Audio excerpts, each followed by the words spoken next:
Hello সবাইকে, চলে এলাম তোমাদের জন্য আর একটা মিনি ব্লগ নিয়ে। তো দিনটা ছিল সানডে।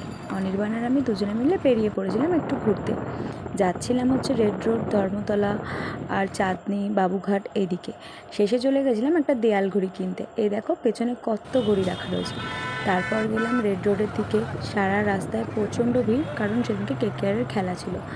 এবং ভাবছিলাম একটু যাই, বাবুঘাট থেকে ঘুরে আসি, গঙ্গার ধারে বসে আসি, কিন্তু যেতে পারলাম না, রাস্তাটা সেখানেই বন্ধ ছিল, বাবুঘাটে যাওয়ার হলো না।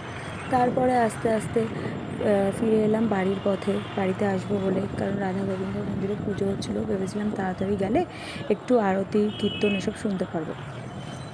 আর রেড রোডটা কিন্তু আমারই খুব পছন্দের জায়গা, ওখানে গেলে আমার মনটা খুব ফুরফুরে হয়ে যায়। কী আর করা যাবে। তারপর চলে এলাম বাড়ির পথে তাড়াতাড়ি করে, এবং সেই সময় করলাম যে কীর্তন। তো এই দেখো সবাই কী সুন্দর আরতি হচ্ছে, গান হচ্ছে, কীর্তন হচ্ছে। অনেকক্ষণ দাঁড়িয়ে দাঁড়িয়ে দেখলাম এবং ফটো ভিডিও করলাম। আর এই যে শ্বশুরমশাই আর অনির্বাণ দাঁড়িয়ে দাঁড়িয়ে কী গল্প করছিল, আর আমাকে বলছিল তুমি কি আর ভোগের প্রসাদ খাবে? আমি বললাম না, আমার অলরেডি 2-3 বাটি প্রসাদ খাওয়া হয়ে গেছে।